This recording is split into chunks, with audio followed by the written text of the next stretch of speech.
Entre melancia, facas, revólver, maus tratos, cola, bastão e mensagem WhatsApp, máscaras. E senhor ministro da Educação, boa noite, quinta-feira, 24 de março, dia a dia da escola em novo horário, para que você possa, junto conosco, falar de assuntos agradáveis, como meu parceiro Wellington tanto deseja, aqui nos bastidores, quando termina o programa, mas tem que ser dessa forma. Meu caro, me diga como não ser assim.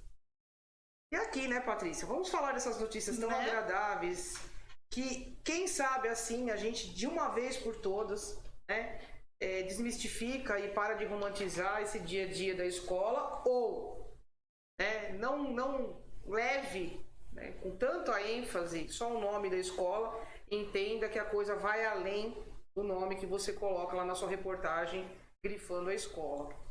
O que a gente começa dentre essas notícias todas maravilhosas? Bom, a gente vai começar por ordem cronológica, a gente vai começar por ordem de espanto. Olha, eu acho que se a gente for por ordem cronológica, vamos falar da melancia. Da melancia. Aqui na Zona Leste de São Paulo, no colégio, do qual eu vou dizer que eu fico muito solidária, porque, como sempre, o destaque vai para o colégio e não para a situação em si. Então, no primeiro momento, o que se destacou foi: uma criança de 17 anos leva uma melancia para dividir com seus colegas. Que bondade. Né? Gente, por favor, a questão não é nem essa, agora falando abertamente, de uma forma diretiva. A questão não é se o aluno leva a melancia, se ele leva a pera, se ele leva a maçã. A questão é a forma com que as redes sociais colocam as escolas. Tudo, né, combinou em entupimentos de banheiro, paredes sujas, o que nos faz refletir. Por que essas coisas acontecem dentro da escola? A gente sabe que esse aluno recebeu uma advertência, uma suspensão, na verdade. Essa suspensão foi divulgada nas redes sociais, na imprensa, logo em seguida. E aí a confusão se deu por causa disso, né, Tânia? Porque a redação daquele documento, né, deu margem para muitas interpretações, né? O pessoal primeiro achou que era uma criança de 3º ano do ensino fundamental, né? Aí depois, quando sai a matéria, falando da matéria do G1, né, explicando que conversaram com a escola e foram pegar maiores esclarecimentos do caso, porque viralizou a história, foram descobrir que era um aluno do 3º ano do ensino médio. Quer dizer, gerou uma margem de interpretação ali, né? Mas a gente pode analisar... Mas aqui como é um documento interno. Exatamente. Quer dizer, eu acho que, de repente, a diretora... Pais, né? A diretora, né, ou a parte pedagógica nem quis dar tanta ênfase em si num documento, mas alertar sobre isso, até porque existe uma forma de chamar esses pais à unidade escolar para ser falado sobre isso. O que me chateia bastante é que parece que quem errou, né, ou quem agiu de má fé nessa escola, nessa história, tenha sido a escola. E aí fazem questão, né, de colocar sempre o nome da escola em destaque. A gente sabe que a gente está falando de um adolescente, eu falei da criança, ironizando e tal, mas a gente estava falando de um adolescente. Quem não foi adolescente, quem não quis participar, se não fez a bagunça no colégio, é bem verdade. Mas a gente tem que tomar cuidado com as proporções que as coisas tomam, escolas expostas, educadores expostos. E aí vira uma confusão. Exato. E aí você leva para a questão, e aí eu tiro o meu chapéu para a mãe, né, que foi nas redes também fazer com que o filho se desculpasse por isso, mas acredito que assim, tudo isso poderia ser evitado se não vazasse dessa forma. E é claro que a gente poderia falar pedagogicamente disso, né, do comportamento dentro da escola, mas também dizer que são dos dias atuais, aí também seria forçar muito a barra, né? A gente poderia lembrar de alguns casos, quando nós éramos adolescentes. Se eu fosse contar o mais absurdo da minha época, acho que até hoje a diretora escutaria isso e voltaria atrás da minha turma e suspenderia todo mundo sem estar lá. Então, acho que a gente então tem que pensar assim, como é que a gente vai propagando isso? Deu a impressão de que a vítima era o aluno e que os educadores erraram. A gente tem que se posicionar diante da escola. Se ela não toma uma providência numa situação como essa, no dia seguinte, que situações poderiam acontecer, né? Também, porque, por exemplo, a escola teve um prejuízo. Exato. Matéria, então, né?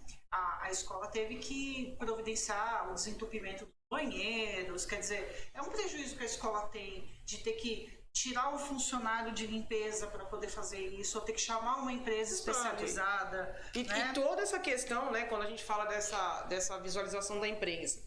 E assim, eu não posso falar da parte pedagógica, não é uma escola que está próxima, mas é uma escola que eu posso afirmar antiga, que, né? Na observação de quem está fora, é uma escola que cresceu não só em espaço físico, mas é uma escola que aparentemente investe bastante no quesito pedagógico.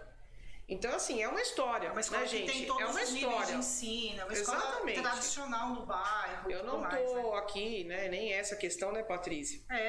Condenar e falar com o aluno, meu Deus, né, Não, como eu disse, todo mundo já foi adolescente aqui. Aliás, o Rafael tá aqui, lembra de mim, ou se lembramos, e você nos fez mudar muito o conceito do dia a dia. A gente mudou o horário, né? Por causa do Rafael, né? Mudar o horário e entender a participação do aluno nessa hora. Seja bem-vindo sempre.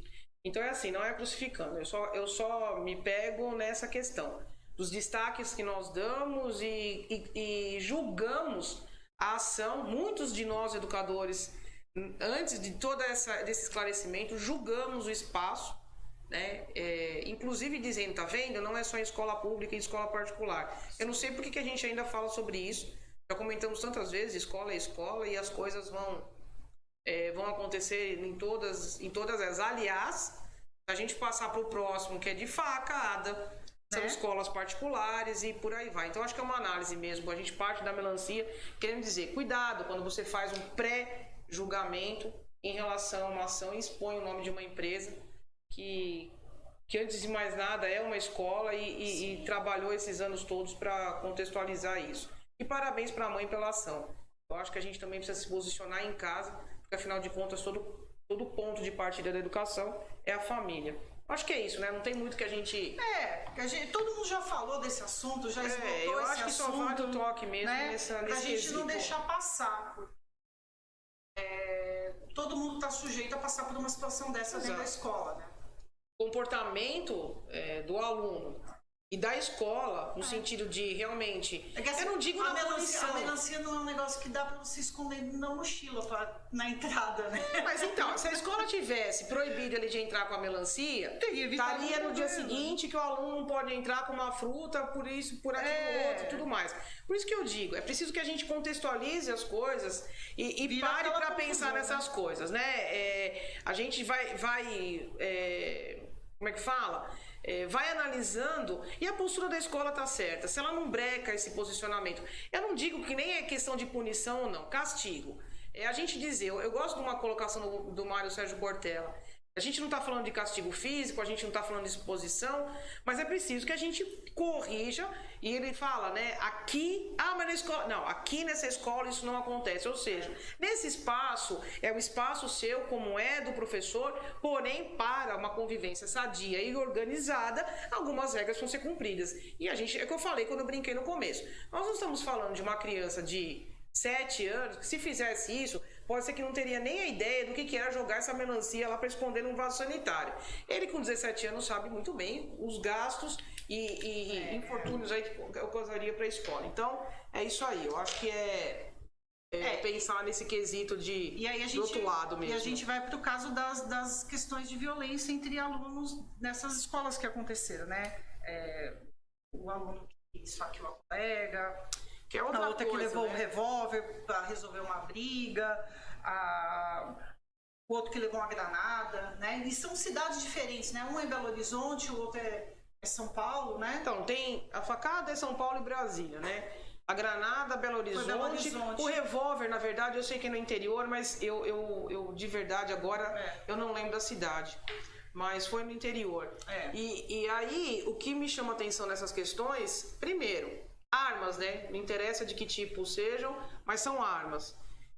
A idade dessas pessoas, né? Na história da facada e da granada, nós estamos falando de crianças de 13 anos. Sim, todos são crianças de 13 anos. A do revólver, acho que tinha 15, 16. Aí começa aquela pergunta, né? Como é que essa criança sai portando isso? O da facada aqui em São Paulo alega a questão do bullying, que a gente tem que pensar.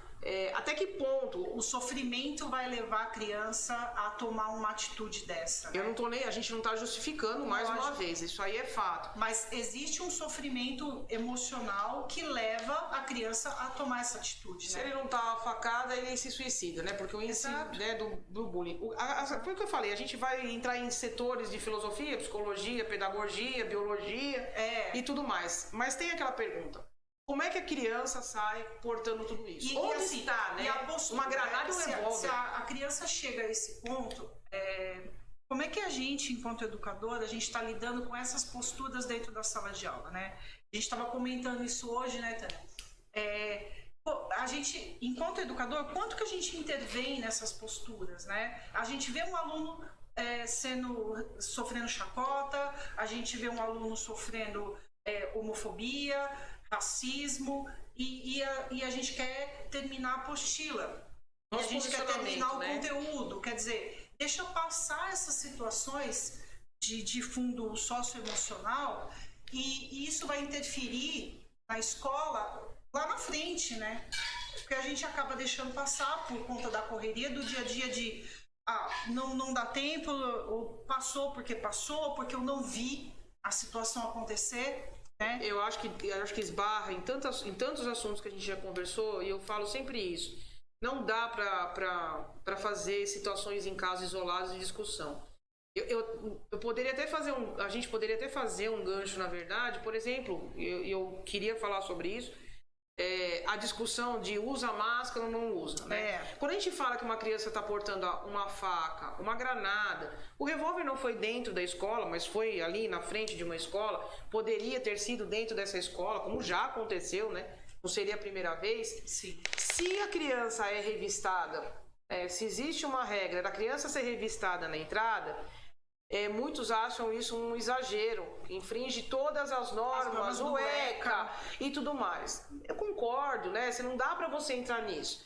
Mas, por outro lado, você se pergunta, bom, numa dessa, com detector de metal, com alguma coisa, né? Você começa a perceber que a situação não é tão simples. É complicado. Por isso que eu acho que o passo é o anterior. Como é que nós temos conversado? Como é que a gente tem conversado com essas famílias? Como é que a gente tem conversado com essas crianças? O que é escola? Já acaba aquela primeira reunião que a gente estava lembrando, né? Quantas vezes eu intervim enquanto professora em casos de bullying, em casos de homofobia dentro da escola. Quem foi meu aluno sabe disso, né? Que quantas vezes eu parei a aula, falei, e aí, vocês vão parar ou não vão parar? Vamos conversar sobre isso? O que está acontecendo? E falava, e conversava, e chamava o aluno para conversar. Porque se a gente não intervém nessas situações, elas perpetuam-se. Né? Elas continuam acontecendo na sala de aula. Eu me entristeço muito. Quando eu olho esse cenário, e é claro que a gente poderia estar falando de outras coisas aqui, de ordem, e vamos falar, vamos falar, a gente os já nossos tá com convidados e tal, mas não dá para fugir disso. A gente fala tanto, né, da alfabetização, eu fico pensando, qual é a nossa preocupação da alfabetização socioemocional? Quando que a gente começa a falar sobre isso? Por que as coisas chegam num ponto que chega? Por que nós deixamos chegar? E quando eu estou falando isso, eu não estou falando professor em sala de aula, não. De novo, como que nós colocamos junto às famílias o nosso papel e o papel dessa família, a participação na formação desse ser, e aí começa todo esse desenrolar do que tudo já foi falado aqui. Exato. Então eu sinto, pelas vítimas, é óbvio, indiscutivelmente, não justifico nenhuma ação, mas eu me penalizo por quem faz essa atitude. São duas crianças sofrendo, né? É 13 anos. E o caso, por exemplo, o caso da granada, me chamou muito a atenção. Por quê? O menino levou uma granada, é uma granada que não ia ser explodida. Depois o esquadrão antibomba lá de Minas Gerais foi atrás e verificou que a granada não tinha potencial explosivo e tal. Mas a escola isolou a escola, tira todo mundo, pega o aluno, ligaram para a mãe do aluno. Não, essa é a pior mãe parte, estava incomunicável. A mãe estava incomunicável, não atendia ligações, ninguém conseguiu falar com a mãe. Ligaram para o pai. O pai não podia comparecer na escola naquele momento, não se sabe o motivo. É uma escola tradicional, num bairro riquíssimo de Belo Horizonte, né? Não é uma escola de periferia.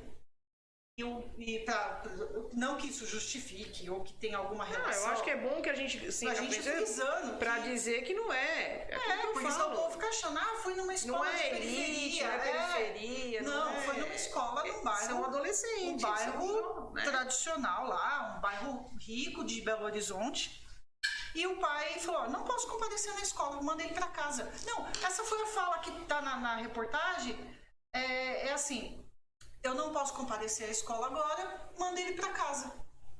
Ou seja... E no caminho tanta coisa podia ter acontecido. E se acontecesse alguma coisa com essa criança indo embora? Esses pais, que ponto que eles estão se importando com essa criança? Não, é aí que eu falo que essa a ordem... de mãos atadas, porque essa escola faz o que com essa criança sem o responsável ali? Ela manda pra casa, ela chama a polícia, ela faz o quê? Se ela manda pra casa e acontece alguma coisa com ela, com essa criança... A escola foi irresponsável. Aconteceu no horário de aula que era sob a responsabilidade da escola. Exato. Se ela permanece com essa criança na escola e acontece alguma coisa também internamente, é porque ela sofreu alguma coisa pela atitude. Sim. Aí sabe que entra naquela questão do que eu pago e você resolve. Que aí eu me pergunto, muitas vezes, por que a escola se coloca nessa posição? De que porque o pai paga, ela tem que estar submisso a essa mensalidade. Exato. Então, são pontos, assim, muito... Sabe ponto de acupuntura que você vai lá naquela dorzinha? Eu acho que é na dor da escola. É a responsabilidade que nós temos com que eu vou chamar de infrator, sim, e com aquele que poderia sofrer um dano ou que sofreu um dano. Sim. Nós respondemos para as duas famílias, né, para os dois lados da história. As duas crianças, né? E como eu falei, nós estamos à mercê e não nos posicionamos. E a questão, quanto a nossa sociedade está ficando violenta, né? Violenta no sentido literal, de portar uma arma, de naturalizar o porte de arma e qualquer pessoa parar no trânsito e apontar uma arma. Um revólver dessa adolescente saiu de onde? Exato. Da casa dela. Né? Aí já começa aquelas benditas... A naturalização, né, dessa coisa violenta mesmo. Exato. Da arma. Tudo se resolve na briga, no grito, na imposição e na violência. E não é assim que a gente resolve as coisas. E quando a gente estuda ou que pessoas minimamente civilizadas resolveriam as coisas. Onde está a nossa herança genética, né? Depois de lutar para sobreviver e chegar até aqui, depois de milhões de anos, para a gente resolver as coisas numa arma. E aí começam, né, as propagandas políticas e por azar, a primeira propaganda que eu vejo é do cidadão defendendo o porte de arma, né? Para defesa. Então, a defesa tá aí, a filha sai com a arma e você nem tá vendo aquilo que pode acontecer com seu filho. Verdade. Então, eu acho que dos casos aí todos, né, como eu falei, da melancia, faca, granada, revólver, é a posição que nós temos. Qual é a responsabilidade da escola em relação a isso? Porém, qual é a responsabilidade das famílias, dos pais que se omitem numa situação como essa, nessa questão de transformar crianças em adultos? Eu falo que roubar a infância de uma criança, ninguém pula etapa, chega nessa fase que eles se acham independentes e adultos, podendo resolver a situação como eles julgam, porque eles têm exemplo. Então a gente já tem muita coisa para repensar. Isso que eu falo, alfabetização não é só falarmos da nossa língua, né, da nossa leitura escrita. Existe uma alfabetização socioemocional que a gente precisa conversar bastante. Esses jovens também precisam ser ouvidos, essas crianças precisam ser ouvidas e vistas de uma forma mais, cuidadosa, eu diria. Porque aí, Patrícia, a gente pode puxar, eu não vou citar nome, mas uma coisa que eu fiquei sabendo agora há pouco, da filha de uma pessoa que trabalha com a gente, primeiro ano, gente, 6 anos de idade, a mãe recebe uma mensagem pelo WhatsApp da professora. Você imagina a mãe receber uma mensagem às 10 horas da manhã da professora? Eu já ia pensar que aconteceu o pior. Não é? Não, a professora dizendo que confiscou a cola bastão dessa criança, porque a criança estava brincando e a criança afirma que essa cola estava fechada de passar nela, Gente, cola bastão parece um batom, a gente está falando de uma menina. Aí por isso que eu falo, olha a gravidade da situação. Uma cola bastão consegue chegar a uma informação dessa, uma cola bastão é confiscada, mas uma faca, uma granada, um revólver não é. Então a gente precisa ponderar aí as nossas colocações também. não me viro contra a escola, muito pelo contrário. Como eu disse, eu defendo. Mas a gente precisa repensar essas situações. E aí não tem como escapar da notícia dos maus tratos. Para mim, já virou crime, né, da Escola de Educação Infantil. Sim. As cenas que a gente está vendo aí em todas as jornais são no Fantástico, né? E aí mexe naquele ponto delicado que eu falo sempre, que se chama educação infantil. Sim.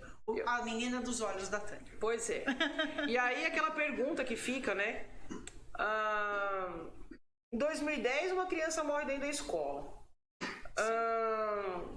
Isso passa, em 2022 acontecem essas cenas.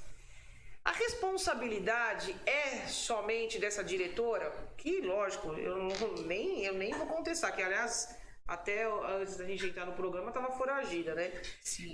Porque já é considerada foragida. Mas eu de verdade eu fico me perguntando, essas famílias confiaram num grupo, né? Uma instituição de ensino que tem várias pessoas ali dentro.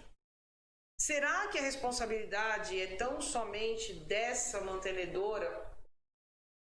Por mais que a gente tenha informações de que era por coação, que era... Pensa alguém chegando, eu, educadora, sou contratada por uma escola, vou dar aula, vou ser coordenadora, vou ser diretora, mas o mantenedor diz para mim, a política da escola é, a criança chora e nós amarramos e colocamos no banheiro. Sim. Por sobrevivência, pura e exclusivamente, eu vou aceitar essa condição e participar disso, porque eu vou falar, Patrícia, eu vou de novo dar uma de advogada do diabo aqui. Eu me pergunto, nesse tempo todo, porque aquela mãe da criança, né, de inclusão, que mostrou que a cena não é desse ano, do Sim. filho, Sim. é de agora. Eu pergunto, qual é o intuito dessa imagem vazar somente agora?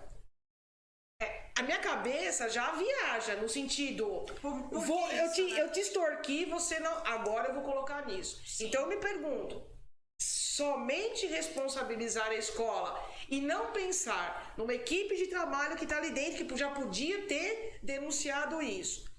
Onde estão os órgãos públicos, eu não vou nem citar o que está aqui engasgado, que vai lá olhar simplesmente a questão predial e não acompanha essas situações. Esquece de acompanhar o mais importante. E aí os que fazem um trabalho sério, muitas vezes são punidos por coisas absurdas, que eu ouço e me incomoda aos extremos, e crianças são vítimas de uma situação dessa. Sim. Então, de verdade, nessa questão da escola, me perdoe, eu não sei se é o caso de responsabilizar só uma pessoa ou não. Ao meu ver, todo mundo que está ali está envolvido direta ou indiretamente nessa situação. Nós não estamos falando de uma coisa que aconteceu agora, uma única vez. Sim. O vídeo do menino prova que não foi uma única vez. O caso foi arquivado, lá da criança foi, mas... O caso que a mulher já está... a diretora está foragida, né? Ela já está indiciada e está... prisão preventiva decretada, né? Porque pelas investigações chegou-se à conclusão que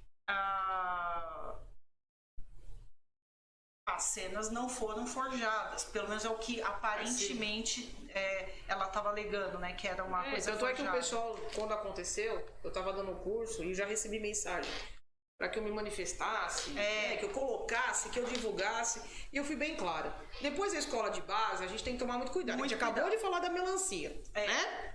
Eu vou lá, divulgo... A gente interpreta a coisa de um jeito. Exato. E não é bem daquele jeito. Hoje, nessa gravação aqui, depois que terminar, essa imagem pode ser mexida de 10 mil formas. Colocar um fundo aqui colocar uma camiseta diferente na gente. A gente sabe que modificar uma cena Sim. é extremamente tranquilo. Então, eu sempre carrego comigo isso. A escola de base foi a maior lição. Deixe que os órgãos competentes cuidem disso, no caso polícia, né, com a sua investigação. Agora, claro que depois, no decorrer da situação, e depois de 30 anos dentro de escola, porque eu vou dizer para vocês, enquanto diretora, eu já passei por situações assim, que eu vou chamar literalmente de bizarras. Desde trabalhar com alguém que mandou matar o marido depois, e que eu, na minha inocência, lá achava que jamais... Até depois de sair da escola que eu era diretora e descobrir que tinha uma professora que dava comprimido para as crianças dormirem.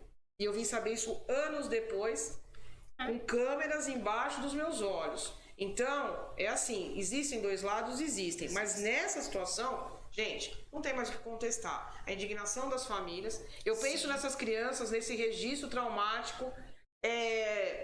Eu fico indignada com aquela criança de inclusão que de repente não conseguia chegar em casa e contar isso. Os pais saem para trabalhar, mas o que me pega nesse assunto, de falar nesse assunto é só a responsabilidade da mantenedora? Agora, hoje, né? Agora mesmo que os órgãos competentes estão aí para isso. Que foram pedir a prisão da irmã, né? Que também é sócia da escola, que eu não entendi porque até agora não tinha aparecido. Uns afirmam que é porque ela não ficava na escola. Mas a questão não temos que pensar na responsabilidade só de um. Sim. Se isso estava acontecendo de forma pontual, não, é corrente mesmo, de olhar aquela imagem e saber que isso acontecia todos os dias, e para mim, isso hoje fica muito claro, onde estava essa equipe que não denunciou? Acuada, quem é essa mulher para acuar uma equipe inteira dessa forma? Que força essa criatura tem? Então, assim, eu acho que nesse caso tem muito mais coisa que a gente desconhece. Sim. Essa mulher tinha escola em outro lugar com outro nome? Já aconteceu outras coisas em relação a isso? Eu não sei. É um caso que me... É uma situação complicada, né? Me provoca vários sentimentos. E se a indignação é isso, se fosse uma coisa, aconteceu só agora, tudo bem. Mas, gente, você permanecer num espaço onde tudo isso acontece e você se calar... E aí tem um outro lado, né, Tânia? Você trabalha numa escola, você é um professor, você é um funcionário, você está ali vivendo determinadas situações no dia a dia. Muitas vezes, esse funcionário, esse professor, ele não sabe para quem reclamar, né? Porque se ele vai falar com a direção às vezes não toma uma atitude. Quer dizer, às vezes, como foi nesse caso aí, tinha uma conivência da direção, uma autorização, em tese, era que mandava. Mas assim, né? Tem um superior ali que está mandando fazer determinadas coisas, a pessoa fica acuada de denunciar dentro da própria instituição. Vou perder meu emprego. Numa situação como essa, você vai denunciar para quem institui a regra? Exato, é isso que eu tô falando. A pessoa fica, eu vou perder meu emprego, como é que eu vou fazer? E não tem para quem denunciar isso, né? Olha, e aí eu acho que a gente entra numa questão de... Não dá, nós somos adultos, né? Ali dentro você não vai fazer... Não, mas aí é o que passa muitas vezes na cabeça da pessoa. Às vezes a pessoa tá lá trabalhando na escola, é um funcionário, é um professor, e a pessoa fica uma coisa, de repente, você levar uma bronca por uma coisa que você acha... Agora, numa situação como essa, é humanamente impossível... Olha, o ponto de partida já começaria a ser uma delegacia, né? Já se é assim, eu não posso reclamar para quem institui a regra. Entendeu? Agora, eu também não posso declarar inocência se eu parto para trabalhar. Em que lugar que eu trabalho? Quem são as pessoas que fiscalizam isso? Em relação... Quer dizer, a gente entra num tumulto todo pó de máscara, que eu quis trazer, porque inclusive eu fui conversar com a minha amiga querida advogada, a Silmara Avono, para não falar o que não devia em relação a isso, por mais que a gente tenha conhecimento de um lado. Sim. Quer dizer, se levanta uma poeira enorme para dizer, olha, o meu direito é não colocar a máscara e não sei mais o que, mas eu não vou falar sobre essas coisas. E se é o seu filho? Você vai achar o lugar? É que eu falo, nesse caso, eu não consigo declarar inocência ou puxa no seu caminho. Gente, o primeiro caminho bota a boca no trombone de qualquer jeito. Abre a porta da escola, dá um grito e resolve isso. Sim. A gente não pode se calar diante disso. Aí assim, sabe a história do... como é que é? Quando você bebe e pega o carro, sem intenção de matar? Isso já tinha que ter caído em terra. Você bebe, você pega o carro, claro que você tem intenção de fazer uma besteira. Não, é a mesma coisa, né? Se você não tem intenção, pelo menos você tem... Você sabe dos riscos que corre. O risco, então, você assim, tem responsabilidade pelo risco, você resolve. Então, eu acho que assim, essa história me leva a 1000 comportamentos. Me faz pensar nesses 30 anos. me faz perceber que a gente não conversa e ficamos tão preocupados em compra de material apostilado, em maquiagem de prédio, e não pensamos naquilo que é o aluno. Essa criança de mesa amarrado ali, mas ela vai esquecer porque ela é pequena. Quem tem garantia? A gente tem uma carga emocional, a gente tem medo de coisas que a gente não sabe muitas vezes nomear, e vem alguém e fala, mas sabe o que eu lembro? Quando você era pequena aconteceu isso. Não tá a neurociência para dizer, tá a parte da psicologia para dizer. Então negar a responsabilidade ou dizer que isso vai passar, não. Até porque a gente tem uma escola parceira que tem recebido alguns pais dessa escola para matrícula. É o que ela falou. Agora você tem que lidar com pessoas que não confiam em ninguém. Exato. Toda e qualquer criança que sair de uma escola de educação infantil agora, com um ralado no joelho, porque estava brincando no parque, né? Vai ter que se justificar. Verdade. Aí eu vou provocar de novo. Eu me pergunto, até agora, todo mundo se manifestou, mas quem é responsável educacionalmente da prefeitura por essa escola até agora nada. Se a gente pudesse abrir o verbo sem eu digo assim, são escolas que estão anos sem uma autorização definitiva. Exato. E aí quem se responsabiliza por isso? Se acontece alguma coisa. Porque quando tá tudo bem, ninguém tá vendo nada. E a escola autorizada problema, tem que trocar alguma coisa porque alguém determinou que aquilo por... Não dá. Eu de verdade assim. E não vem falar que são maus tratos. Isso é crime. Tudo que se faz contra uma criança, contra alguém que não pode responder por ela. Se um choro de criança te incomoda, você está na hora errada, no lugar errado. Sim. Na hora errada, no lugar errado. Escola de educação infantil não é depósito. Não é um espaço só de cuidado. Então é assim, tem que se averiguar muito além do que a questão policial, de prisão, ou qualquer coisa.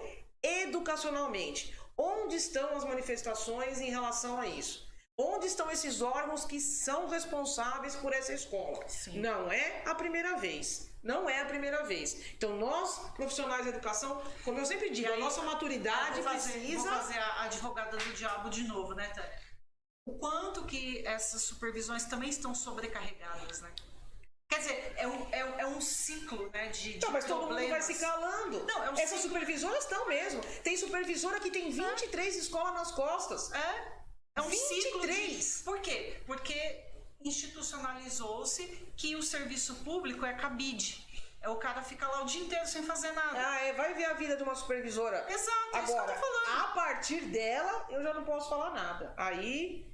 É assim, só tem um nome que eu realmente defenderia, mas aí se eu levantar o nome de outro, tem que levantar os outros casos. Mas assim, o que a gente... O que o ensino porque faz? Porque as pessoas ficam, porque não pode fazer concurso público, não pode contratar servidor público, porque é um cabide de emprego. Por isso que eu falo. Porque o pessoal fica lá o dia inteiro sem fazer nada. Aí você vai pegar a realidade do supervisor eu defendo o supervisor. Aí você vai pegar por isso que eu citei. É isso que eu tô falando. Você vai pegar a realidade do supervisor, que é a pessoa diretamente que lida com as questões burocráticas das escolas, né? Esse cara tá sobrecarregado. E aí você falou bem, né? Burocrático, porque sobe pra ele um mundaréu de papel. Exato. Entendeu? Que ele tem que assinar, que ele tem que responder, ele também responde pela autorização, pelo processo, né, de vida útil da escola. Ele responde por algo como isso, porque de repente, aí você pega processos, pastas perdidas, arquivos. Vocês viram o arquivo ontem do Conselho Tutelar na reportagem? Os processos inundados lá. O conselheiro dizendo que ele não pode conversar com uma família porque a divisória não é nem de um draw-all, essa divisória normal. Se você fala de um caso sério, o outro pode escutar. Quer dizer, não tem privacidade nenhuma. Nós fazemos parte da sociedade, desse sistema. Do que nós estamos realmente... Quais são os direitos que a gente luta? Para usar ou não a máscara? Por isso que eu falei, não é, quando eu falo órgãos competentes, eu não estou falando supervisão, não. Eu acho que supervisor, tanto quanto professor na sala de aula, olha, é de tirar o chapéu. Agora, não dá para se eximir da responsabilidade também. Um papel assinado, porque tinha lá 1,20 m por aluno, e tá tudo certo, e pior, né? A gente sabe que nesse reduto aí, tem muitas escolas que tentam autorização por anos, mas não conseguem exatamente pela sobrecarga de um supervisor que não consegue sair da escola e fazer a fiscalização. Exato. Agora, aconteceu, tá aí. Esse veio à tona. E quantos outros que a gente não sabe ainda? Exatamente. E como que as escolas... Às vezes, principalmente porque não tem gente suficiente para acompanhar os processos dentro das escolas. E quantas vezes nós não temos gente suficiente na escola para responder pelos nossos alunos? Exato. A gente tem que assumir as nossas responsabilidades também. A gente tá falando de um caso que aconteceu numa escola particular que, em tese, teria que ter uma equipe E não tem. bem estabelecida e como é que fala? Adequada em quantidade para atender todas as crianças. Infelizmente, a cultura... Porque aí a culpa cai toda na escola pública, né? Porque a escola pública não tem gente suficiente. Não tem mesmo. Isso a gente sabe. Mas as pessoas acham... o parâmetro que a gente tem de escola particular é as escolas particulares de grande poder aquisitivo. A gente coloca uma régua que todas as escolas particulares têm a mesma condição das grandes instituições de ensino. A escola não está num bairro não bem localizado ou não bem estruturado. Ele está aqui no Tatuapé. Exato. A questão é essa ideia que a gente tem de abrir uma escola porque eu tenho um sonho de ter uma escola, porque eu gosto de criança, porque eu tenho uma casa, eu já ouvi isso, eu tenho uma casa e não sei o que eu faço com ela, só abro uma escola, um estacionamento. Gente, a gente tá falando de vida, né? Aconteceu, assim, eu sei que o caso está arquivado, mas, não é só maus tratos, né? Já teve uma morte dentro da instituição. Você foi uma criança de 3 meses. Foi embora por quê? E a gente vai assistir porque a gente tem que trabalhar, eu sei. É fácil falar quando não me falta comida todos os dias no meu prato. Mas, é assim, esse buraco... olha, esses acontecimentos são tão premeditados, são tão previsíveis, assim, tá ali estampado, quando você ouve uma diretora dizendo, eu tô há anos querendo a efetivação da minha escola, e aquele processo roda e volta com coisas. E aí a escola, uma vírgula, muitas vezes a escola quer mudar de prédio e fica naquela... A superioridade. Se eu mudar de prédio, eu vou perder a minha autorização. Então, aí entra na questão da acessibilidade. Se você tem um prédio hoje autorizado e passa para outro, mas a lei... Então, gente, olha, é o que eu tô falando. Eu queria ampliar a escola, colocar 2, 3 andares, e eu não posso porque tem isso, tem aquilo. É assim, eu acho que vai além... E isso tinha que ser mesmo partir. Abrir uma escola é um direito, é um sonho, tudo bem. Mas assim, até quando você pode bancar esse sonho? Não, é uma responsabilidade. Até quando você pode bancar esse sonho? Você abrir uma escola, você ser diretor de uma escola, né, pública, é uma responsabilidade que você está assumindo. Né? Quando você está na direção de uma escola pública, você tem não só o aspecto físico da escola, as pessoas que estão dentro da escola, os alunos, professores e funcionários... E você tem a questão das verbas públicas, né? Eu digo assim, a gestão dessas verbas públicas que estão dentro da escola. Já começa assim, o supervisor aprovar um prédio, ele tinha que ter junto um engenheiro e um arquiteto. Sim. Como é que o supervisor pode se responsabilizar por um prédio? Se responsabiliza, porque ele faz a metragem. Segundo, esse supervisor precisa ter fôlego para ir nessas escolas posteriormente. Não é só assinar um papel, é acompanhar aquilo que está lá. Não é tão que tem projeto político-pedagógico, é copia e cola durante anos a fio. Sim. Então, assim, o sistema está falho, mas nós temos que nos perguntar nesse sistema qual é a parte que nos compete. E a responsabilidade, tem a responsabilidade da escola, né? Quanto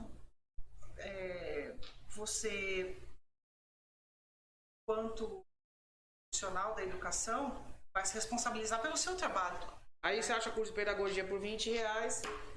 O pessoal compra o seu diploma, né? Então, aí é que tá. Então, eu tô falando, não dá pra falar só daquela cena. Não. Que a gente se solidariza. É isso aí, solidários. Eu vou fazer fono, eu conheço uma boa. A coletiva é solidária, essas famílias, não justifica o que aconteceu com essas crianças. É claro que a gente quer o que a gente chama de justiça, mas não essa justiça que a gente falou no começo, né? Resolve no tomar lá da cá. É o que é ser justo. O que cada um tem que responder dessa história. Exato. Cada um. Não é sobre só quem assina. É quem estava ali. Porque, como eu disse no começo, eu queria entender por que esse vídeo vazou só agora. Então é assim, a nossa conduta enquanto pessoas éticas também me faz pensar muito isso. Nós somos éticos a ponto de trabalhar e fazer vista grossa e só agora isso vazar? Então assim, todo mundo tem responsabilidade. Quem sabia antes tem responsabilidade. Falar que essa era a cultura da escola, desculpa. Não. Negar responsabilidade nisso, é me fazer pensar. Quando eu pegar o currículo, opa, eu tenho que pensar 2 vezes porque estava lá. Ficou quanto tempo mesmo lá? Quanto tempo foi conivente com tudo isso? Então, me desculpa. Tem uma responsabilização. Tem. E assim, eu espero que as escolas de educação infantil tenham aproveitado, entre aspas, esse episódio, né, que não deveria ter acontecido, mas conversar com os pais, traçar essa relação de confiança, né, falar abertamente sobre isso, pensar no seu regimento interno, mas ao mesmo tempo atender a ansiedade desse pai que quer saber, porque a gente está falando de criança, não é um adolescente que passa o dia e relata o que aconteceu, a gente está falando de criança, né? Exato. Então eu espero que as escolas estejam pegando essa oportunidade para conversar com esses pais, dialogar sobre isso. E também pensar nos seus aspectos internos. Exato. Né? Olhar, né? Olhar para si e perceber. Porque, como eu falei. E aí é o momento da gente, enquanto educador, olhar também. Falar assim, quanto eu tô deixando passar coisas, eu tô deixando, tô deixando o bullying passar, eu tô deixando a má conduta de um diretor passar, eu tô deixando a má conduta do meu colega professor passar, eu tô deixando as crianças sofrerem racismo, homofobia, todo tipo de bullying, e eu tô deixando passar, né? E a gente tem que analisar que essas crianças, assédio, quantas vezes exato, né? A gente faz vista grossa e deixa passar, e aí? E aí quando o caso é descoberto, aí todo mundo se espanta. Quer dizer... Exatamente. E aí a gente entra nessa questão que vai além essa questão pedagógica, acadêmica. Sim. Então, uma coisa é aquela coisa, né, Tânia? Uma coisa é eu não saber que uma coisa está acontecendo. Outra coisa é eu saber que aquilo está acontecendo e não tomar nenhuma providência. Exato. Então fica, como eu falei, a nossa, eu nem sei o que dizer para essas famílias mesmo. É difícil falar solidariedade, né, quando a gente não passou por isso. Indignação, porque a gente está falando de pessoas que estudaram, escolheram ser educadores, uma instituição que tem como base mesmo, é o alicerce que a educação infantil e já deixa essa marca aí. Sim. E puxando o gancho, né, como eu falei, eu queria falar isso rapidamente, essa questão das máscaras, a gente sabe que tem um decreto que liberou, eu só penso que é assim. Lá quando você abre uma escola e você lê, uma das coisas que você tem que se responsabilizar é pela saúde, né, e bem-estar das crianças. Sim. Eu, particularmente, estou falando particularmente, né, eu acho muito cedo. Principalmente em lugares fechados. Sim. Eu acho muito cedo. Eu continuo usando lugares fechados e dependendo dos lugares abertos também, porque se tiver muita gente, né? Mas é assim... Eu não quero ser confundida com negacionista. Não, e fora que assim... E eu quero me cuidar. Você se cuida do seu entorno. Eu não peguei Covid até agora, eu vou pegar agora, que já está vacinado e todo mundo. Então, você se cuida e cuida do seu entorno, né? Sim. Principalmente quando a gente fala de alunos num espaço que você não sabe, né? O diretor da escola não sabe a proporção de vida particular de cada um. Exato. Só que a questão que eu quis, né, que eu falei que eu conversei com a advogada, porque são professores que estão levantando essa questão, ou advogados, né, parceiros, aquele meu amigo que assina como presidente com a caneta compacto, defendendo a lei e tudo mais. É assim, cuidado quando você, enquanto professora divulga isso, o seu filho, a sua pessoa, existe um regimento interno. Sim. Se a escola não colocou isso como regimento esse ano, ela falhou. Aí eu vou dizer que nós falhamos enquanto gestores de não falar da máscara, como a gente fala de uniforme, como a gente fala de material, como a gente fala de tudo. Ok. É uma coisa que a gente tem que analisar agora.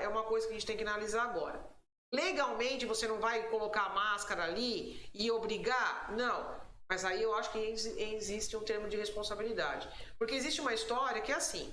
Se amanhã começar de novo o que a gente passou nesses últimos 2 anos, qual era o problema de se abrir a escola? Exato. Essa mesma professora que era contra ir para a escola, porque a gente estava no meio da pandemia, é o cara que vai hoje e fala que não é obrigado a usar máscara. Eu não consigo entender isso. Tem um questionamento dos professores, de alguns professores, em relação ao uso de máscara, principalmente para as crianças menores, para a questão de alfabetização, que é muito difícil. A criança precisa ver o lábio do professor e tal. Mas a gente tem uma questão de saúde. Aí eu vou né? fazer... Eu já vi uns questionamentos nesse eu acho que o sentido. questionamento é pertinente, mas eu vou dizer pra você de quem parte esse questionamento. A professora que tá falando isso é a mesma que falou que era cedo, é a que tá contestando a máscara e é aquela que faz o silábico na lousa e não usa boquinha nada. É para se pensar. É claro que essas coisas interferem, não é só para a questão da alfabetização. A voz do professor, que cansa porque não troca esse ar, a clareza para se falar. Você pode ter um aluno com deficiência auditiva, existem milhões de coisas. O que eu só acho que não pode, de novo, a escola ser posta na parede. Sim. Volta para aula, não volta para aula. Põe a máscara, tira a máscara. E a escola à mercê das decisões externas. Verdade. Escolha internamente, pense internamente. Até porque o uso da máscara em todas as escolas... não. Qual é o seu tamanho de espaço? Você conseguiu desse distanciamento necessário dentro da sala de aula? O seu espaço predial é maior? O que eu só fico pensando, Patrícia, é isso. Toda decisão parte de fora para dentro e a escola não consegue analisar a sua organização interna por pressão da sociedade. Exato. E a pressão, assim, de quem muitas vezes não está lá. Ou se está com essa visão fechada. Normalmente quem impressiona é quem nunca botou o pé na sala de aula e quer decidir. Não, o duro é quando parte de quem põe, né? É isso que me indigna. É você propagar que a escola tem que fazer o que você quer. Cai na história, tá vendo? Não vou buscar, manda ele embora pra casa. Manda embora pra casa. Eu tô pagando. Ou então é assim, não tem que fazer. Não, eu acho que tudo esbarra no mesmo sentido, não né? Não aconteceu nada mesmo. Então, tudo esbarra no mesmo sentido. Aí, vai aí, minha amiga, sobre... A gente feliz era a ideia, feliz era a época que o dízimo era só 10%. Então...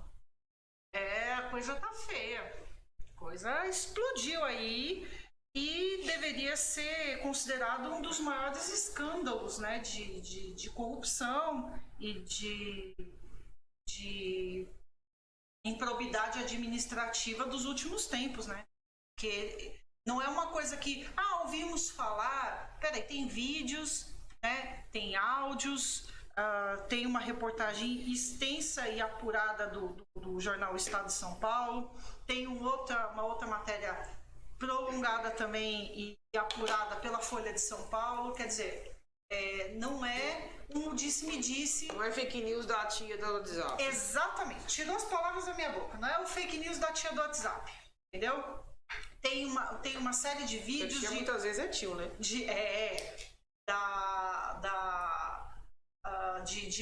Até de páginas oficiais das prefeituras comentando sobre os eventos que aconteceram e tal. E aí a gente tem esse... não chega a ser um desvio de verbas, né? Mas é um lobismo, né? É um favorecimento, né? É um daquele lobismo. que vai ser importante. Quer dizer, na eleição. Você coloca uma instituição, representantes de uma instituição religiosa, como lobistas, né, como intermediadores de verbas públicas entre o governo federal e prefeituras. Quer dizer... E aí cai aquilo que eu falo, né? De novo que a gente acabou de falar, da bendita incoerência das nossas ideias. Eu não quero falar de religião dentro da escola, eu não admito que se fale de religião dentro da escola. Porque religião é uma coisa eu admito, de foro pessoal, mas eu admito mesmo, de novo, indiretamente, nós somos responsáveis por isso? Eu não, porque eu não pus meu voto lá. Mas... estou na sociedade, também não adianta agora eu apontar o dedo e falar parabéns pra você. Fazemos parte da sociedade, uma eleição tá aí. Não, e qual é a escolha da nossa... As coisas acontecem dentro dos governos, independente de quem está no comando. Agora, essas coisas precisam ser apuradas e punidas. E nós temos que cobrar. Exato. E principalmente... A nossa função enquanto sociedade é apoiar a averiguação desses fatos. É dinheiro nosso, é de impostos. E a punição dos culpados. Quer dizer, por que essas pessoas que não têm relação com o governo estão intermediando verbas governamentais? Não, eu diria assim, né? Cargo público nesse sentido, né? E eles não representantes... Não, a questão é que as pessoas que estão fazendo isso não têm cargo público. Então, virou a minha casa. sabe? O palácio dos governos, de prefeituras, é a minha casa. Então aqui eu faço o que eu quero. Não é só tirar o quadro que me incomoda. E aí você pega a história do Fundo Nacional de Desenvolvimento da Educação, que começa lá, a gente já falou isso numa live, com os pioneiros de 22, que propuseram esse fundo, e ele vai se institucionalizar anos depois, era para diminuir as desigualdades regionais do país. Um fundo nacional que leve verba para os municípios que têm menos condições de desenvolver a sua educação. Quer dizer, e aí isso vira moeda de troca entre interesses políticos. Totalmente, né? Como é que absurdo. As pessoas estão usando um recurso público que tem uma destinação efetiva, que é o Fundo Nacional de Desenvolvimento da Educação, para favorecimento pessoal e para um jogo político, né? E a gente tem que pensar, já falei isso várias vezes, vou repetir, esse ano é ano de eleição. A gente tem que pensar num todo. Assim, é deprimente você ver essas mini propagandas políticas que já estão na TV. Gente, as promessas são as mesmas. Só não sempre, tem, né? só não tem. Eu acompanho política desde quando eu tenho 9 anos de idade. Como é que era aquele candidato lá que falava do trem? Como é que era? Do aerotrem. Do aerotrem. Finado Levi Fidelis. Exato. É a mesma coisa, gente. É a mesma coisa. São as mesmas promessas. É o mesmo amor pelo povo. Para tudo. A nossa responsabilidade, esse país precisa ser pensado. A gente precisa parar de pensar com as ideologias e começar a pensar de uma maneira mais pragmática e coletiva, sabe? Aquela gente. Coisa, o que está impactando o meu dia a dia? O que está impactando a compra do gás de cozinha? O que está impactando eu fazer a minha compra no final do mês? Sabe?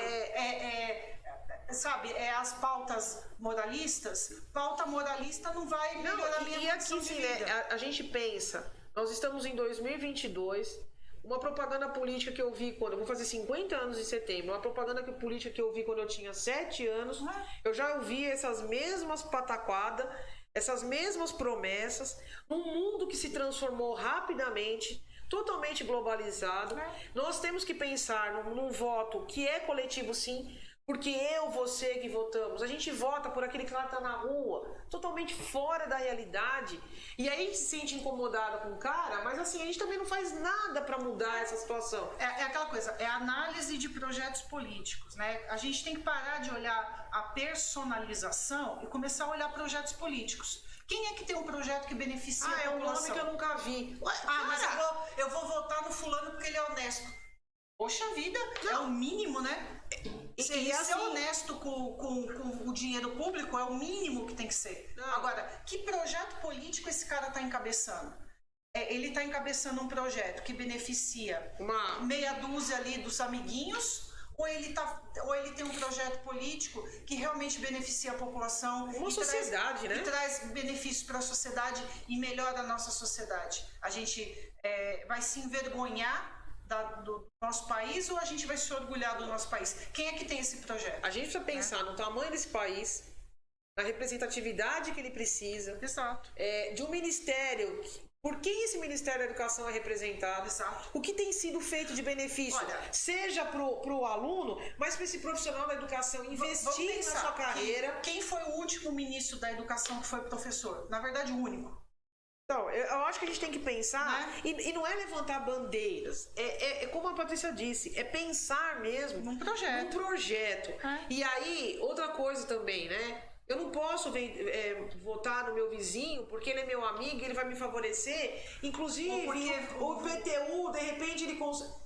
Se a gente continuar pensando dessa forma... Ou aquela coisa, eu vou votar em qualquer papelzinho que eu pegar no chão no dia da eleição. Em quem você vai votar? Me fala aí. Não, porque eu não pensei em ninguém. Isso tem que ser discutido. Principalmente para as assembleias legislativas e câmaras municipais, a Câmara dos Deputados, né? Quer dizer... o presidente, o governador, o prefeito, ele não manda sozinho. Não, pelo contrário, né? Ele depende de uma bancada que apoie os seus projetos para isso ir para frente, né? Então, se você elege, mas eu votei certo para presidente, eu votei certo para governador, eu votei certo para prefeito. Mas você votou errado para deputado? Não sabe nem para quem votou para deputado. Ou não sabe nem para quem votou. Como é que chamava o macaco que ganhou na década de 80? Macaco Simão, né? Macaco Simão. Foi para lá. Tião, alguma coisa Tião. assim. Simão, Tião, Macaco Tião. E depois, quando o Tiririca ganha aqui como deputado, você não conhece um eleitor do Tiririca? Vou votar no fulano porque ele participou do Big Brother. Então, eu vou votar no fulano porque ele é conhecido. Cantor, ator, jogador. Eu vou votar no fulano porque ele tem um programa de televisão e ele defende o povo. Então, você pode votar no jogador. Ele tem um projeto político que abrange uma sociedade. Você pode votar no ator. Ele tá fazendo alguma... Beleza, mas não vai por rótulos. Não vá por rótulos. Não, vai porque ele é conhecido. Porque ele é conhecido. E outra coisa, outra face adianta, disso. Né? Você tem conversado sobre isso dentro da escola? Olha, você viu a Dênia hoje? Lá vi a Dênia. Vocês não sabem quem é a Dênia? Por favor, entra lá lá no Instagram e veja. Procura a Dênia. Vocês vão descobrir quem é a Dênia. Você descobre ali... A Anitta tá fazendo a campanha numa brincadeira, né? Você viu a Anitta no Twitter hoje? Vi. A Anitta tá fazendo uma campanha parecida. Ela falou assim, eu só tiro foto agora com quem tem título de eleitor.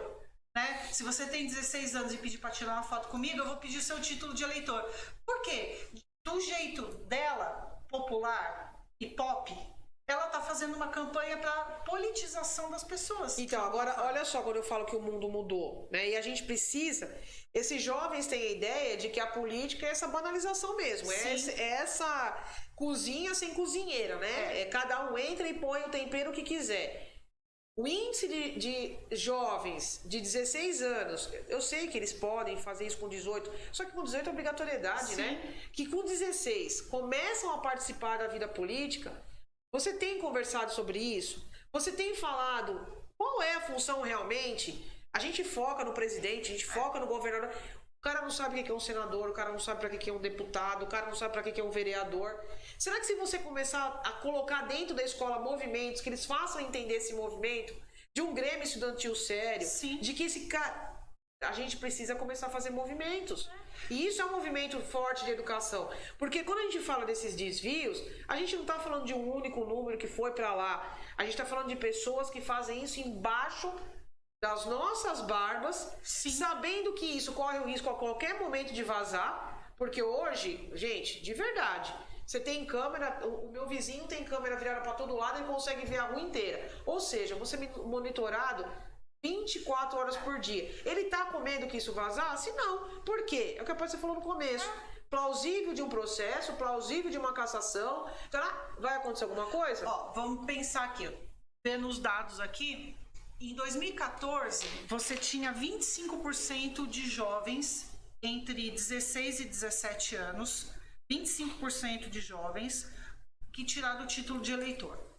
Segundo a matéria aqui da CNN, que saiu, acho que foi ontem, deixa eu só ver a data certinha aqui, matéria da CNN que saiu ontem, 23 de março. Esse ano aqui teve o menor adesão entre jovens de 16 e 17 anos, né? O menor número de adolescentes de 16 a 17 anos com título de eleitor da história. E se a gente for levantar dados, mesmo pessoas após 18 anos não têm ido às urnas. E se tem ido, só tem ido lá cumprir a vez lá de cidadãos apertando ou branco ou anular, né? O IBGE está considerando aqui que há 6 milhões de pessoas entre 16 e 17 anos, ou seja, que estão habilitados a tirar o título de eleitor.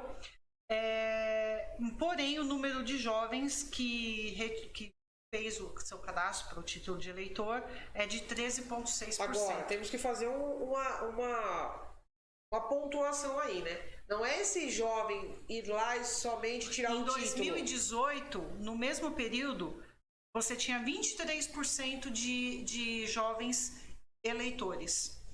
Agora você tem 13%, você tem 10% a menos de jovens. O dado comprova duas coisas, né?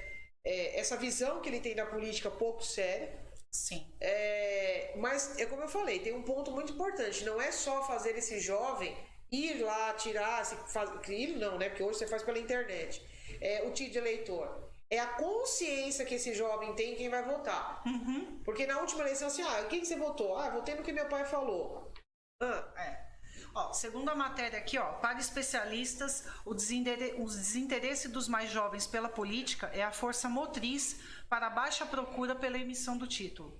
A queda para o cientista político e professor da Fundação Getúlio Vargas, Jairo Nicolau, não é algo novo e tem sido observada ano após ano. Ele destaca a falta de identificação partidária dos jovens como a principal barreira. Ele diz: de 1989 para cá, vimos esse número cair bastante nessa faixa etária. Antes era algo perto de 70%. Hoje chega a 40%, 30%, o que constata esse desinteresse. Os partidos estão bem envelhecidos, não há renovação etária. Há dificuldade de diálogo e de atrair jovens para a militância. A expectativa dos jovens nessa idade também é muito diferente do que é debatido. Temas como diversidade, meio ambiente, mercado de trabalho e universidades não são prioritários, explica o professor.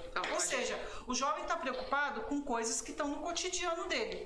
E a política institucionalizada não está discutindo isso. Porque esse jovem sabe falar... Eu ia falar uma coisa, mas eu não quero arrumar. Vamos lá. Esse jovem sabe falar de diversidade? Sabe. Esse jovem sabe falar de bullying? Sabe. Mas ele é ouvido? Ele tem voz, ele tem vez? Ele entende esse mecanismo do poder, né? No bom sentido que a voz dele tem? Aí a gente vê as mesmas caras...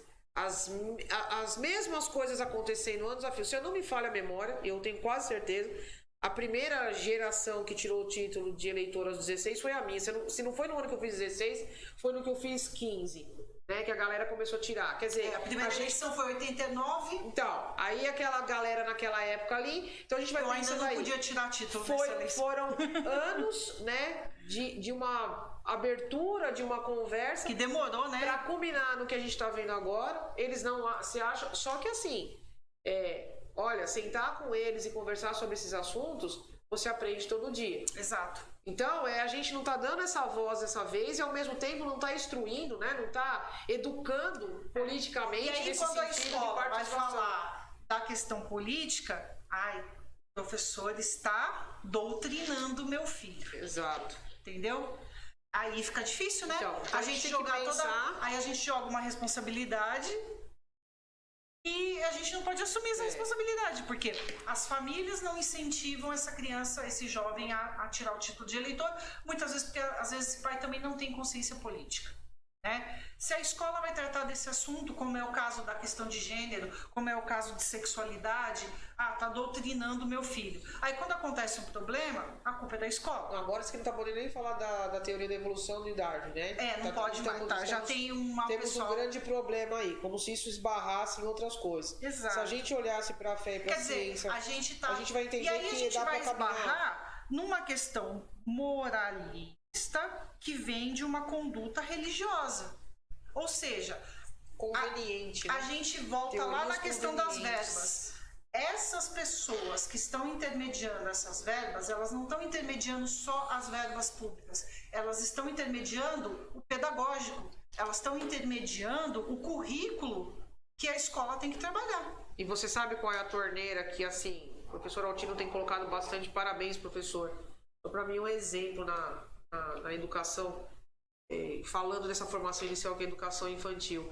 E ele tem, sem medo, colocado ali a válvula, a torneira dessas verbas desviadas para essas prefeituras, são apostilas para criança de 4 anos, né? O professor Lucas aqui, Lucas Cabral, está falando o seguinte: se falar da importância da vacina, já chamam de doutrinação, imagina de política. Pois é. Verdade, professor, verdade. Exatamente. Lucas. E aí a gente não pode falar de uma forma de pesquisa. Gente, a gente está falando de pesquisa.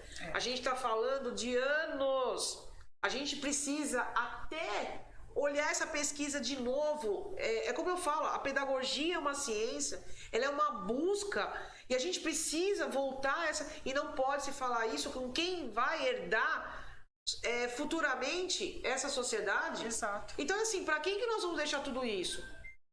Para que tipo de pessoa? E não é no sentido tipo de pessoa, o meu filho, o meu aluno, é uma espécie, nós estamos colocando em perigo uma espécie. Exato.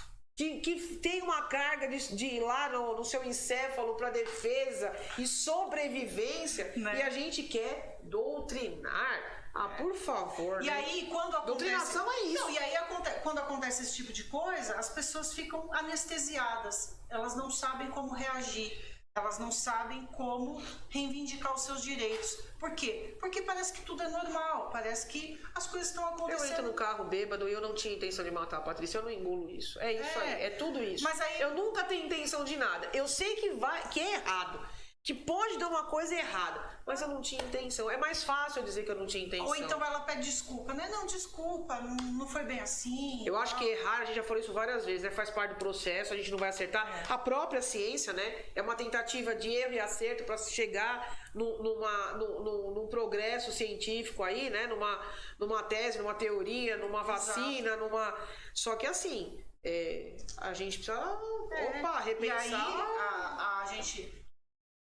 Nós, enquanto educadores, a gente vê esse tipo de situação acontecer e fala... Não, é aquele meme, né? Gente. Não leio mais livros de autores russos. Você já leu, cara? Vamos conversar sobre isso? Você já leu sobre autores russos para deixar e boicotar os caras? E de mais a mais, olha o erro que a gente está cometendo de novo, aproveitando tudo isso, né? Existe uma sociedade, pessoas sofrendo na guerra, que são russos, tanto quanto ucranianos. A representatividade não pode falar pelo povo. Aí, eu vou colocar os russos no paredão.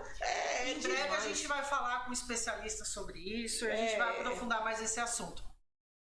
Tânia, a coisa tá feia esses dias. Não, o Wellington quer que a gente saia daqui feliz. Ele fala assim, ele tá aqui atrás, ele fica indignado. Ele fala assim, não, você só fala de coisa pesada. Não, eu não concordo. Acho que vocês têm que pensar, tem que ser coisa mais leve. Cara, eu quero. Tá acontecendo. A Vamos, gente quer. Vamos falar. Difícil. Só que assim, com convidados ou não, os assuntos sempre se tornam polêmicos. Se a gente falar de uma diversidade religiosa, a gente fala do que está acontecendo na guerra, a gente conceitua isso. Se a gente fala do luto, como a gente quer conversar, porque assim, não sei, até quando nós, homens e mulheres, né, a raça humana vai colocar embaixo do tapete e falar sobre isso, principalmente no momento que a gente tem vivido aí de pandemia, de guerra, de violência. Coisa, né? E aí a gente fala, não, sobre isso a gente não fala. Vamos falar da alfabetização? Vamos falar de um monte de coisa, né? Isso. Então eu sei, Wellington, que você fica mas a gente não vai deixar. Mas a gente não vai deixar nunca de falar. Eu ainda vou colocar uma câmera contrária para vocês verem a cara que ele faz quando a gente fala da pauta. Mas é isso aí. Eu acho que entre ironias, brincadeiras e seriedade, nós sempre falamos numa única direção. Posicionamento da escola, olhar, como a Patrícia disse, para dentro das nossas unidades e entender como tem sido o dia a dia, porque a gente é consumido por uma rotina. Temos um vilão, sim, que a gente falou, se não foi na última, na penúltima, sobre essa questão de estruturar o conteúdo e ter tempo para cumpri-lo, porque existe uma cobrança. Exato.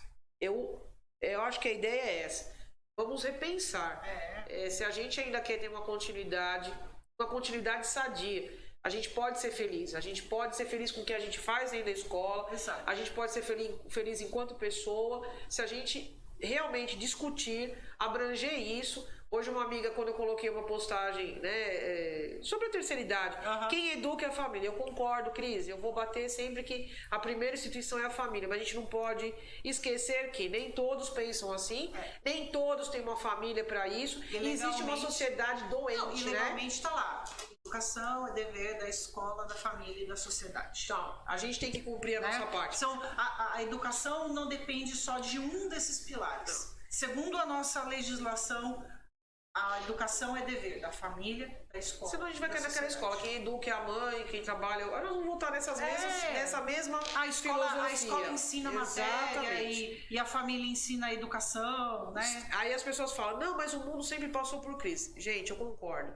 Mas uma sociedade doente, porque hoje nós temos acesso rápido à informação, nós convivemos com uma pessoa que está a 24 horas de diferença e cometemos os mesmos erros, muitas vezes pelos mesmos motivos, só que assim, tem ficado cada vez mais pesado, uma carga que a gente não está respondendo. É ver esses jovens não querendo participar politicamente daquilo que eles vão herdar em pouquíssimo tempo. Exatamente. Então é isso, todo o assunto pesado sim, mas necessário sim. Semana que vem, pegando todo esse gancho aí, Tânia, o que a gente vai ter aqui, o nosso primeiro convidado? Então, vai ser o nosso parceiro aqui, né, que é o o bombeiro, formador dos primeiros socorros, técnico, né? E segurança do trabalho. Que vai falar, né? Que é o Darko, que vai ser muito bem-vindo, que tem feito os cursos com a gente nas unidades escolares de primeiros socorros e brigada. Nós vamos falar desse assunto sério, que é outra coisa que as escolas não entendem a importância, não é porque só tem uma lei, a gente não tem que fazer só por lei, mas acidente pode acontecer a qualquer da gente momento. Conhecer, né? Exatamente. Existe a lei, ele vai falar disso, né? De quantos precisam ter em nossas equipes formados que possam prestar socorros. Não é só fazer a formação, porque depois você faz a formação. Você é responsável, então a gente vai falar sobre isso. Se você tiver alguma dúvida, a importância desse primeiro socorro. Eu tenho um caso pessoal de um amigo que sofreu um acidente com energia elétrica, né? Hoje morreu, né, uma pessoa? Não, mas foi uns meses atrás e ele sofreu um acidente com um cabo de energia elétrica da rua e tal.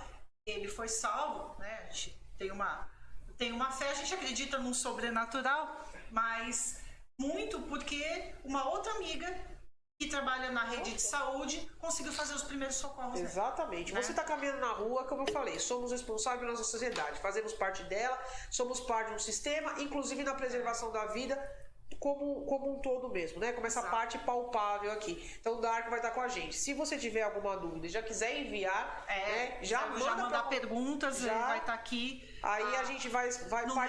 No mesmo bate-horário, às 19 horas. Né? Agora no novo horário. Por favor, definam essa questão das máscaras de forma consciente, aberta para um debate. Cada realidade é uma e a gente tem que tomar muito cuidado com as decisões que a gente tem tomado, como diz a Patrícia, muitas vezes por situações de ideologia e não como a gente tem que ser, né? Pensar no seu bem-estar, mas na coletividade. Patrícia, Wellington, eu juro que quem sabe um dia... Até quinta-feira aqui. Quem sabe... Vai ter dia aqui que a gente vai falar de assunto. A gente pode colocar o Wellington para contar as histórias dele como aluno. Não, por favor. Não, melhor não. Melhor não. Né? A gente vamos rir bastante. O dia a dia da escola vai colocar o ex-aluno, né? Isso. Não, por favor, gente, melhor não. Se cuidem, repensem, tenham voz e deem voz. Até quinta que vem, nesse mesmo horário, como diz a Patrícia. Até quinta.